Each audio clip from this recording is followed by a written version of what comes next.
জিবরিল রাসূলকে ডাক দিয়ে বলেন, পয়গম্বর আপনি এই জায়গায় 2 রাকাত নামাজ আদায় করুন। রাসূলুল্লাহ 2 রাকাত নামাজ আদায় করলেন। আবার সফর শুরু হয়ে গেল। নবীজি বলেন, চলতে চলতে আরো বহু দূর চলে আসলাম। জিবরিল আমিন আমাকে সহ বুরাক নামালেন। আর এক জায়গায় নামার পরে বলে, ইয়া রাসূলুল্লাহ এই জায়গায় যেখানে নামলেন আপনি কি চিনেন জায়গা? রাসূল বলতেছে, জিবরাইল আমি কেমনে চিনবো? এই জায়গায় আমি কোনোদিন আমার আসার সুযোগ হয় কোনোদিন আসি না। জিবরাইল বলছে, ইয়া রাসূলুল্লাহ এই জায়গাটার নাম হলো বাইতুল্লাহ। এই জায়গায় হযরতে মারিয়াম আলাইহিস সালাম তার কলিজার টুকরা সন্তান হযরত ঈসাকে জন্ম দিয়েছিলেন আল্লাহর হুকুমে খেজুর গাছের নিচে। এই জায়গায় হযরত মূসা আলাইহিস সালাম জন্মগ্রহণ করেছিলেন। এই জায়গায় 2 রাকাত নামাজ আদায় করুন। নবী 2 রাকাত সালাত আদায় করলেন। সফর শুরু হয়ে গেল। এভাবে চলতে চলতে আরো অনেক কুদরত রাসূলকে দেখা হলো মাঝপথে। এক পর্যায়ে বাইতুল মুকাদ্দাস ফিলিস্তিনের জেরুজালেম মসজিদে আকসায় তারা পৌঁছে গেলেন। কোথায় পৌঁছে গেলেন? মসজিদে আকসায় পৌঁছে গেলেন। যে মসজিদে আকসাকে দখল করে আছে সন্ত্রাসী ইহুদির বাচ্চারা। ওই মসজিদে আকসা ইহুদিদের নয়, ওটা গোটা পৃথিবীর মুসলিম জাতির প্রথম কিবলা। এখন কিবলা মক্কার বাইতুল্লাহ, কিন্তু মক্কার বাইতুল্লাহ কিবলা হওয়ার আগে গোটা পৃথিবীর মুসলিমের জন্য কিবলা ছিল ফিলিস্তিনের বাইতুল মুকাদ্দাস। যে মসজিদে যে বাইতুল মুকাদ্দাসকে দখল করে আছে সন্ত্রাসী ইহুদির বাচ্চারা, ওই বাইতুল মুকাদ্দাসকে আবারও স্বাধীন করা লাগবে। কথা বলেন ঠিক কিনা? বাংলাদেশ স্বাধীন হয়েছে নতুন করে। কদিন আগে সিরিয়া স্বাধীন হয়ে গেছে, এবার ফিলিস্তিন স্বাধীন করতে হবে। শ্রমিক বন্ধুগণ আমার, মালিক বন্ধুগণ আমার, আমরা সকলেই শ্রমিক। এই যে আমি যে ঘামতেছি, আমি শ্রম দিচ্ছি কিনা জোরে বলেন? এই পৃথিবীতে প্রত্যেকে শ্রমিক। মাতৃগর্ভ থেকে পৃথিবীতে যখন আসছি একটা ওয়া করে কান্দা দিছি কিনা? কাঁদছে কিনা? তো মায়ের পেট থেকে ভূমিষ্ঠ হইতে গেলেও তো শ্রমের দরকার হয়। মাও কষ্ট পায়, শিশু বাচ্চাও কষ্ট পায়। এই দৃষ্টিকোণ থেকে পৃথিবীর সকলেই শ্রমিক। সুবহানাল্লাহ বলেন। নবীরা শ্রমিক ছিলেন। হযরতে দাউদ আলাইহিস সালাম কর্মকার ছিলেন, লোহা দিয়ে বিভিন্ন কিছু প্রস্তুত করতেন। এরপরে হযরত ইদ্রিস আলাইহিস সালাম তিনি কাঠের কাজ করতেন। এভাবে নবীরা ছাগল পর্যন্ত চড়িয়েছেন। শ্রমজীবী মানুষ নবীদের বন্ধু। বলেন সুবহানাল্লাহ। হাত দিয়ে 1 মিনিট বলে দিলাম শ্রমিক ভাইদের প্রশংসা।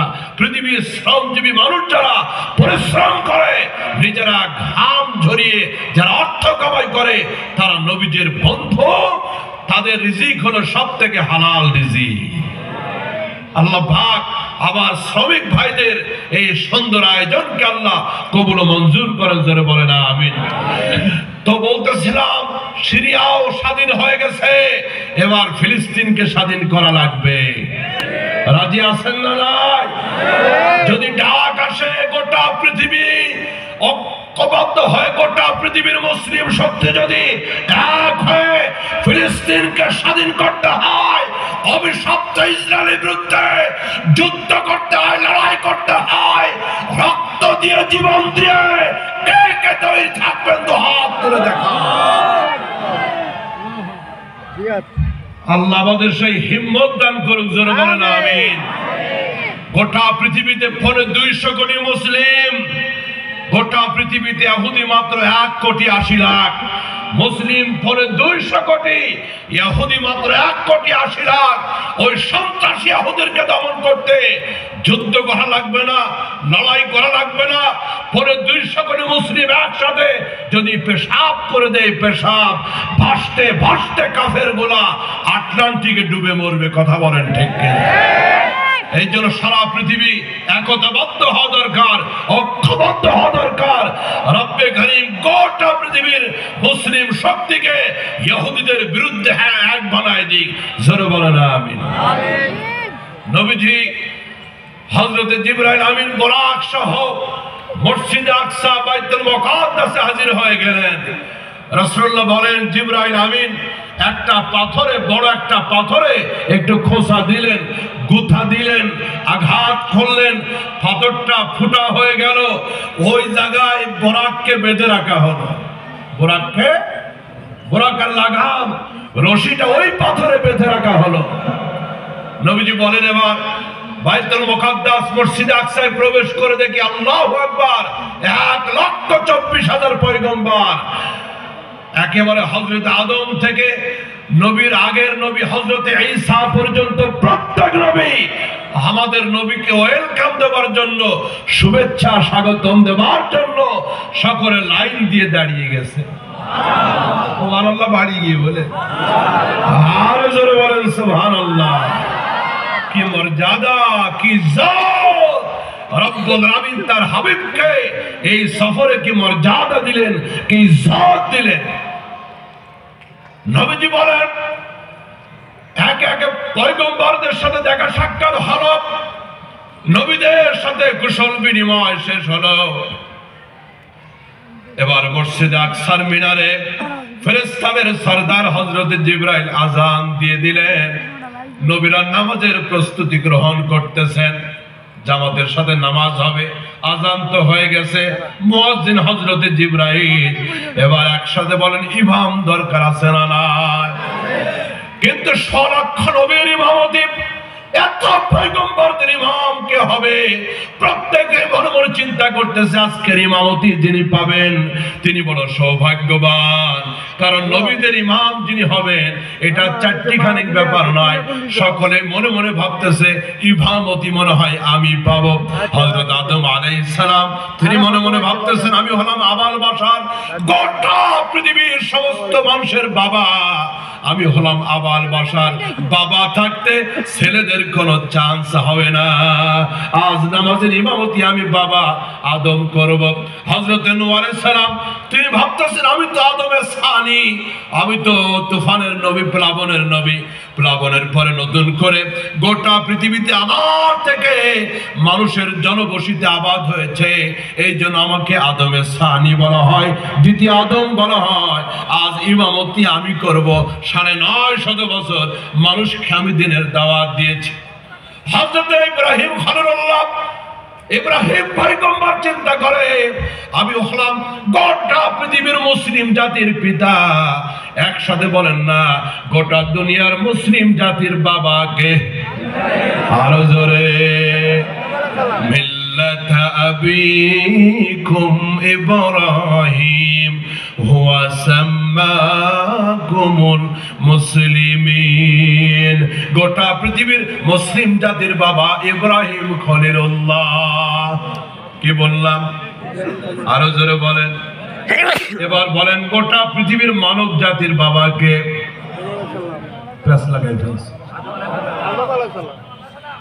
মুসলিম, হিন্দু, বৌদ্ধ, খ্রিস্টান, চাকমা, মগ, মোরং যা হোক না কেন, গোটা পৃথিবীতে যত জাতি আছে মানুষ সবার বাবা হযরতে আদম আলাইহিস সালাম। আর আজকের পৃথিবীর বড় 200 কোটি মুসলমানের বাবা ইব্রাহিম। বাস, নতুন করে আর কোন বাবার আমদানি আমাদের দরকার নাই। কথা বলেন না কেন? নতুন করে আর কোন বাপের দরকার নাই। এছাড়া আরো অনেক বাবা অনেকের আছে, কারো আছে দয়াল বাবা, কারো আছে খাজা বাবা, কারো আছে জঠা বাবা, কারো আছে চঠা বাবা, কারো আছে সালা বাবা, কারো আছে তালা বাবা, কারো আছে ল্যাংটা বাবা। নাউজুবিল্লাহ, জোরে বলে আস্তাগফিরুল্লাহ। নিজের জন্মদাতা বাপ ছাড়া যাকে তাকে রাস্তাঘাটে বাবা বলা জায়েজ নাই। মা একজন, বাপ একজন থাকাই ভালো, বেশি বাপ ভালো লক্ষণ না। ভণ্ড পীর কিসা আছে বাংলাদেশে, তার কাছে মুরিদ হইলে 14 গোষ্ঠীর বাপ বলে যায়। 14 গোষ্ঠীর বাপ। ওর বেটারও বাপ, ওর বড় বাপ, ওর মায়েরও বাপ, ওর দাদারও বাপ, ওর পোতারও বাপ, 14 গোষ্ঠীর বাপ। এই রকমের বাপ হলা পীর থেকে আল্লাহ জাতির ঈমান হেফাজত করো। জোরে বলে না তো এক লোকে ওই রকমের এক বাবার কাছে মুরিদ হয়েছে, ভণ্ড বাবা, মাথার ভিতরে ঝট, গায়ে সালার শট, হাতে গাঞ্জার পট, মুখে দুর্গন্ধ উদ্ভট, বাজারে গিয়ে খালি করে কটমট কটমট, নামাজ নাই, রোজা নাই, মোষের অভাব নাই। বাবা, মোষের এক মাথা গেছে ফরিদপুর, আর এক মাথা গেছে জামালপুর। মোষগুলা কাটলে একটা জুতা সাফ করা ব্রাশ তৈরি করা যাবে, এত মোষ শয়তানের। জোরে বলেন নাউজুবিল্লাহ। বলি যা টুকরা বন্ধুরা আমার। তো লোকটা গেছে বাবার কাছে ছেলেকে নিয়ে, এখন গিয়ে বলছে বাবা লাগে, ছেলেকে বলে বাবা লাগে দোয়া নাও। ছেলেটাও কাছে গিয়ে বলছে আমার আগামী কাল থেকে পরীক্ষা শুরু হবে, আপনি আমার জন্য দোয়া করবেন দাদা। যেই কইছে দাদা, ওর বাপে পিছন থেকে গুতা দেয়, বেটা দাদা না রে, দাদা না, বাবা বল বাবা। ছেলেও বলছে আব্বু একটু আগে তুমি নিজে বলছো বাবা, যদি তোমার হয় বাবা, আমার তো দাদাই, ঠিক না? ওর বাপের যদি বাবা হয়, ছেলের কি হয়? আল্লাহ এই সমস্ত মুখোশধারী ভণ্ডদের থেকে আমাদের ঈমান হেফাজত করো। জোরে বলেন আমিন। এগুলোর নাম দেখলে বোঝা যায় বেশি সুবিধার আশিকে পমদান, পীরে খানদান, সিহায়ে দমদান, কুতুবে রব্বানি, মাহবুবে সুবহানি, সারা গায়ে চুলকানি। সত্যিকারে আল্লাহর ওলি যারা, এত নামের বহর তাদের লাগে না। কলিজার টুকরা বন্ধুরা আমার, বলতেছে নামাজ আনতে হয়ে গেল, নামাজের ইমামতি করবে কে?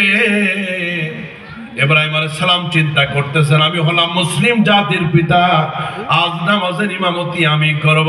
হযরত মূসা তিনি ভাবতেছেন আমি তো কালিমুল্লাহ, রবের সাথে কথা বলতাম, আজ নামাজের ইমামতি আমি করব। হযরত ঈসা ভাবতেছেন আল্লাহ পাক পিতা ছাড়া মাতৃগর্ভে আমাকে কুদরত দিয়া সৃষ্টি করেছেন, আজ আমি ছাড়া ইমামতি কেউ পাবে না।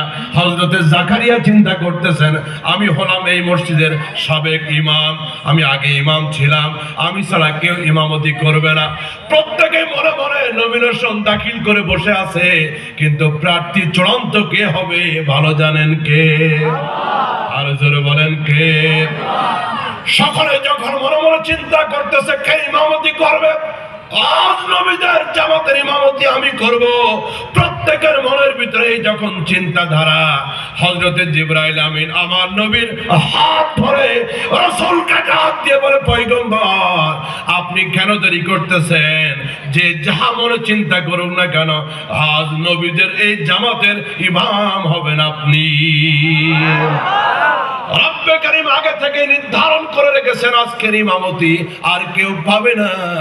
আজ নবীদের ইমামতির মাধ্যমে আল্লাহ পাক আপনাকে ইমামুল আম্বিয়া বানাবেন, সাইয়্যিদুল মুরসালিন বানাবেন, আপনি প্র্যাকটিক্যাল নবীদের ইমাম হবেন।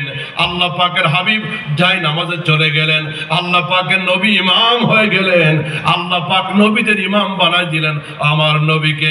একটু জোরে জোরে বলেন না আল্লাহু আকবার। मस्जिदे अक़सा में जुमला अंबिया मुक़्तदी थे और तुम मुक़्तदा मुक़्तदी थे और तुम मुक़्तदा। आए हबीबे किबरिया तुम पर सलाम, हादिए राहे हुदा तुम पर সালাম। জোরে বলেন মারহাবা। নামাজ সমাপ্ত হয়ে গেল, নবীদের কাছ থেকে একে অপরের বিদায় নেওয়া শুরু হয়ে গেল, বিদায়ের পর্ব শেষ হয়ে গেল। এবার আল্লাহর পয়গম্বরের সামনে দুইটা পাত্র পেশ করা হলো, স্বর্ণের দুইটা পাত্র পেশ করা হলো। এক পেয়ালার ভিতরে সাদা একেবারে পিওর দুধ, আর এক পেয়ালার ভিতরে মদ শরাব। রসুলের সামনে দুই পেয়ালা পেশ করা হলো, একটার ভিতরে শরাব আর একটার ভিতরে দুধ। আল্লাহর পয়গম্বরকে এখতিয়ার দেওয়া হলো কোনটা আপনি গ্রহণ করবেন। আমার নবী দুধের পেয়ালা গ্রহণ করলেন। রাসূলকে বলা হলো পয়গম্বর আপনি ফিতরতকে গ্রহণ করেছেন, স্বভাবজাত বস্তুকে গ্রহণ করেছেন। আপনি যদি শরাবের পেয়ালা গ্রহণ করতেন, যদি মদের পাত্র গ্রহণ করতেন, আপনার উম্মতরা নেশাগ্রস্ত হয়ে যেত, সকলে পথভ্রষ্ট গোমরা হয়ে যেত। আমার বন্ধুগণ, এবার বরাক সফর শেষ, এবার রাসূলকে উপরের দিকে নেওয়া হবে। জোরে জোরে বলেন না সুবহানাল্লাহ, একটু জিকির করেন লা ইলাহা ইল্লাল্লাহ, লা ইলাহা ইল্লাল্লাহ, লা ইলাহা ইল্লাল্লাহ, লা ইলাহা ইল্লাল্লাহ, লা ইলাহা ইল্লাল্লাহ, লা ইলাহা। আরো জোরে মহব্বতে লা ইলাহা ইল্লাল্লাহ, লা ইলাহা ইল্লাল্লাহ। আল্লাহ আল্লাহ জপো মন জপো আল্লাহ আল্লাহ, তোর জীবন হবে ফুলে ফুলের নূরে উজালা। লা ইলাহা ইল্লাল্লাহ, জোরে জোরে লা ইলাহা ইল্লাল্লাহ, লা ইলাহা ইল্লাল্লাহ, সুবহানাল্লাহ ওয়ালহামদুলিল্লাহ, লা ইলাহা ইল্লাল্লাহ, সুবহানাল্লাহ ওয়ালহামদুলিল্লাহ, লা ইলাহা ইলাহা ইল্লাল্লাহ মুহাম্মাদুর রাসূলুল্লাহ। আওয়াজ দিয়ে সকলে পড়েন সাল্লাল্লাহু আলাইহি ওয়াসাল্লাম। কলিজার টুকরা বন্ধুরা আমার, বাইতুল মুকাদ্দাস থেকে এই পর্যন্ত ছিল ইসরা, এখন হবে মেরাজ। মেরাজ হলো উপরে ওঠার সিঁড়িকে মেরাজ বলা হয়। বাইতুল মুকাদ্দাস, বাইতুল্লাহ থেকে বাইতুল মুকাদ্দাস পর্যন্ত রাসূলকে বোরাকে আনা হলো। এখন বাহন পরিবর্তন হবে, এখন গাড়ি পরিবর্তন হবে, এখন বোরাক দিয়ে হবে না। রাসূলের জন্য স্বয়ংক্রিয় একটা সিঁড়ি আনা হলো, যে সিঁড়িতে উঠতে দেরি হবে, সিঁড়িটা আকাশে চড়তে দেরি হবে না। এক সময় মানুষেরা বলেছে, আরে পাগল নাকি, সিঁড়ির উপরে দাঁড়াইলে না হাঁটলে সিঁড়ি আবার উপরে ওঠে কেমনে? কিন্তু এখন বড় বড় শপিং প্লাজা, বড় বড় মার্কেট, বড় বড় বিল্ডিং এ উঠতে গেলে দেখবেন চলন্ত সিঁড়ি আছে, এক্সেলেটর। এই জোরে বলেন আছে না নাই? চলন্ত সিঁড়িতে উঠছেন কারা কারা? হাত দেখতে যায়। ওরে বাবা, হাত নামা। আমার বাসা হলো মিরপুর 2 নম্বরে। কয় নাম্বার? 2 নাম্বার। আমি আবার 2 নাম্বার, মানে মিরপুরের অনেকগুলি নাম্বার আছে, আমার বাসাটা বলছে 2 নম্বরে। তো মিরপুর 2 নম্বরে একটা শপিং কমপ্লেক্স আছে, এই জায়গায় লিফটও আছে, চলন্ত সিঁড়িও আছে। তো নতুন নতুন কে উঠতে গেলে একটু তার জন্য ঝামেলা। আগে পা দিবে কোনটা, পা নামাবে কোনটা। এক লোক তো প্রথম উঠতে গিয়ে সিট হয়ে একদম শুয়ে পড়ছে বালিশ ছাড়ায়। এখন আধুনিক বিজ্ঞান আবিষ্কার করেছে চলন্ত সিঁড়ি। সিঁড়িতে দাঁড়াইতে দেরি হয়, সিঁড়ি উপরে উঠতে দেরি হয় না। উপরে উঠতে দেরি হয় না। তো পৃথিবীর বিজ্ঞান যদি এই সিঁড়ি আবিষ্কার করতে পারে, রব্বুল আলামিন সমস্ত বিজ্ঞানীদের মহান বিজ্ঞানী, তার রাসূলকে উপরে উঠানো হবে। রাসূলের জন্য একটা এই রকমের সিঁড়ি কি আল্লাহ পাঠাইতে পারে না? আর জোরে বলেন। পয়গম্বর সিঁড়িতে চড়ে বসলেন, জিবরাইল নবীর পাশে। আল্লাহর হাবিবকে প্রথম আকাশে নিয়ে যাওয়া হলো। প্রথম আকাশের দরজায় নক করা হলো। সেখান থেকে প্রশ্ন করা হলো, মান হুয়া, আপনার সাথে কে জিবরাইল? রাসূল আছেন এটা বলা হলো আমার সাথে নবী মুহাম্মদ রাসূলুল্লাহ। এরপরে অনেক কাহিনী, লম্বা ঘটনা। প্রথম আসমান পার হয়ে দ্বিতীয় আসমান, তৃতীয় আসমান, চতুর্থ আসমান, এইভাবে সপ্ত আকাশ চলে গেলেন। সপ্ত আকাশে গিয়ে হযরতে ইব্রাহিম খলিলের সাথে দেখা। আগে একবার দেখা হয়েছে বাইতুল মুকাদ্দাস ফিলিস্তিনে। রব্বুল আলামিন আবার সপ্ত আকাশে পয়গম্বর ইব্রাহিমকে রেখে দিয়েছেন। প্রত্যেক আকাশে এক এক নবী আমার রাসূলকে অভ্যর্থনা জানাচ্ছে। হাজার হাজার রহমতের ফেরেশতা রাসূলকে অভ্যর্থনা জানাচ্ছে। নবী সপ্ত আকাশে গিয়ে দেখে ইব্রাহিম আলাইহিস সালাম একটা ঘরের সাথে টেক লাগায়া পিঠ লাগায়া বসা। নবীজি প্রশ্ন করলেন, জিবরাইল এই ঘরটা কি? জিবরাইল বললেন, ইয়া রাসূলুল্লাহ এটা ফেরেশতাদের কাবা, এই ঘরের নাম হলো বাইতুল মামুর। কি নাম? বাংলাদেশে অনেক মসজিদের নাম আছে, বাইতুল মামুর জামে মসজিদ আছে না নাই? কলিজার টুকরা বন্ধুরা আমার, গোটা পৃথিবীর মানুষের কাবা হলো বাইতুল্লাহ, সেটা হলো মক্কায়। আর ফেরেশতাদের কাবা হলো বাইতুল মামুর, সাত আকাশের উপরে। ফেরেশতা আমার নবীকে বলে, ইয়া রাসূলুল্লাহ এই বাইতুল মামুর প্রত্যেক মুহূর্তে ৭০,০০০ রহমতের ফেরেশতারা এই বাইতুল মামুর তাওয়াফ করতেছে। ৭০,০০০, প্রথম ৭০,০০০, এরপরে ৭০,০০০, প্রত্যেক মুহূর্তে ৭০,০০০। যেই ৭০,০০০ তাওয়াফ করে চলে গেল, কিয়ামতের আগে দ্বিতীয়বার আর চান্স পাবে না।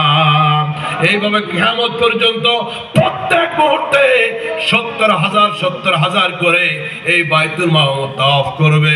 আমার বন্ধুরা এখন বোঝেন ফেরেশতাদের সংখ্যা বেশি না কম? আরো জোরে বলেন। কলিজার টুকরা বন্ধুরা আমার, পয়গম্বর আমার নবী লক্ষ্য করলেন হযরত ইব্রাহিম আলাইহিস সালামের চতুর্দিকে ছোট্ট ছোট্ট মাসুম বাচ্চারা। শুনতেছেন তো? মনোযোগ আছে? ইব্রাহিম আলাইহিস সালাম চতুর্দিকে হযরত ইব্রাহিম আলাইহিস সালামের ছোট্ট ছোট্ট মাসুম বাচ্চারা। রাসূলকে বলা হলো এই বাচ্চাগুলি হলো ওই সমস্ত মুসলিমদের বাচ্চা যারা ছোটবেলায় দুগ্ধপোষ্য নাবালক বাচ্চা যারা মারা গেছিল। রব্বুল আমিন ইব্রাহিম আলাইহিস সালামের কাছে তাদেরকে হাজির করে দিয়েছেন। ইব্রাহিম আলাইহিস সালাম ওই নাতিদেরকে দাদা যেমন ভালোবাসে, ইব্রাহিম আলাইহিস সালাম এই বাচ্চাদেরকে বড় আদর করে ভালোবাসে, এই বাচ্চাদেরকে কোরআন শেখায়। রাসূলকে বলা হলো কিয়ামতের ময়দানে এই বাচ্চাদের পিতামাতা যদি বিপদে পড়ে যায়, গুনাহের কারণে, পাপের কারণে, এই বাচ্চাগুলি বাবা মা যদি বিপদে পড়ে যায়, এই বাচ্চাগুলি আল্লাহর দরবারে পিতামাতার জন্য সুপারিশ করবে। রব্বে কারীমের সাথে শুধু সুপারিশ করবে না, এই বাচ্চাগুলি ঝগড়া শুরু করবে, বলবে আল্লাহ একা একা জান্নাতে যাব না, পিতামাতা অপরাধ করার কারণে আসামির কাঠগড়ায় দাঁড়িয়ে আছে, আল্লাহ আব্বা আম্মাকে না নিয়ে জান্নাতে যাব না। রব্বুল আমিন এই ছোট্ট বাচ্চার সুপারিশকে কবুল করবেন, তার পিতামাতা সহ একসাথে জান্নাতের মেহমান বানায়া দিবে। আল্লাহু আকবার। এভাবে এক এক করে বলতে গেলে মেরাজের ঘটনা শেষ করা যাবে। রব্বুল আমিন তার হাবিবকে এই মেরাজ করালেন, জান্নাত দেখালেন, জাহান্নাম দেখালেন। রব্বুল আমিন অনেক নিয়ামত দেখালেন, অনেক শাস্তি দেখালেন। আসার সময় 3টা হাদিয়া দিলেন। জোরে বলেন কয়টা? আরো জোরে, জোরসে বলো। রব্বে কারীম স্পেশাল ভাবে রাসূলকে উম্মতের জন্য 3টা পুরস্কার দিলেন। 1 নম্বর পুরস্কার আল্লাহ পাক তার বন্ধুকে 50 ওয়াক্ত নামাজ উপহার দিলেন। কয় ওয়াক্ত আছে? কয় ওয়াক্ত? 5 ওয়াক্ত। আরো জোরে বলেন। পাইছিলাম কত? মাঝপথে 6ষ্ঠ আকাশে, 6 নম্বর আকাশে হযরতে মুসা কালিমুল্লাহর সাথে দেখা। হযরতে মুসা বলে, ইয়া রাসূলুল্লাহ এত নামাজ আপনার উম্মতরা কোনদিন পড়বে না, আপনি আবার যান রবের দরবার থেকে নামাজ কমায় আনেন। নবী রিটার্ন গেলেন, 5 ওয়াক্ত কমে গেল, থাকলো 45। হযরত মুসা বলেন আবার যান, আমিও পুরাতন মন্ত্রী, দেশ চালাইছি, এত সহজ না। নবী আবার গেলেন, 5 কমে গেল, এভাবে কমতে কমতে থাকলো মাত্র 5। হযরত মুসা বলে আবার আপনি যান। রাসূল বলে যাইতে যাইতে 45 কমে গেছে, আছে মাত্র 5। এবারও যদি যায় আমার উম্মত কি পড়বে, আমার শরম লাগে, রবের কাছে যাইতে লজ্জা লাগে। রব্বে কারীম তার রাসূলকে বলে দিলেন, পয়গম্বর আপনাকে আর আসতে হবে না, আমার ডিক্লার আমি যা ঘোষণা করি সেই ঘোষণা কোনোদিন ক্যান্সেল হয় না, আপনাকে আসা লাগবে না। আপনি দুনিয়াতে 5 ওয়াক্ত নামাজ নিয়ে যান, আপনার উম্মতেরা যত্ন সহকারে এই নামাজ যদি আদায় করে 5 ওয়াক্ত, আমি আল্লাহ 50 ওয়াক্ত নামাজের নেকি আমলনামায় দিয়ে দিব। তাহলে নবীজিকে 3টা উপহার দেওয়া হলো। 1 নম্বর উপহার 5 ওয়াক্ত নামাজ, 2 নম্বর উপহার শিরক মুক্ত আমল নিয়ে আসলে আল্লাহ পাক নাজাত দিয়ে দিবেন, মাফ করে দিবেন, সেই ঘোষণা দিলেন। যদি আমলের ভিতর শিরক না থাকে মাফ করার ঘোষণা দিলেন। 3 নম্বর পুরস্কার সূরাতুল বাকারার শেষ 2 আয়াত। এই কোন সূরা? সূরাতুল বাকারার একেবারে শেষের 2টা আয়াত। আমানার রাসূল থেকে শেষ পর্যন্ত নবীজি বলেন, এই 2টা আয়াত যদি কেউ তেলাওয়াত করে, এই আয়াত দুটিকে ভালোবাসে, যদি একে মুখস্থ করে তেলাওয়াত করে, ওই ব্যক্তির যাবতীয় বরকতের জন্য, সুখের জন্য এই 2টা আয়াত যথেষ্ট হয়ে যাবে। আল্লাহ মেরাজ থেকে আনা উপহার নামাজ আমাদের সকলকে যেন, শ্রমিক ভাইরা কষ্ট করতেছেন দুনিয়াতে, এই দুনিয়া একদিন শেষ হয়ে যাবে, কথা বলেন ঠিক কিনা? কাজেই পরকাল এবং কবরের সামানা সব থেকে বড় সামানা নামাজ। আল্লাহ আমাদের সকলকে পাক্কা নামাজি হিসেবে কবুল ও মঞ্জুর করেন, আমিন। ওয়া আখির দাওয়ানা আনিল হামদুলিল্লাহি রাব্বিল আলামিন। আসসালামু আলাইকুম ওয়া রাহমাতুল্লাহ।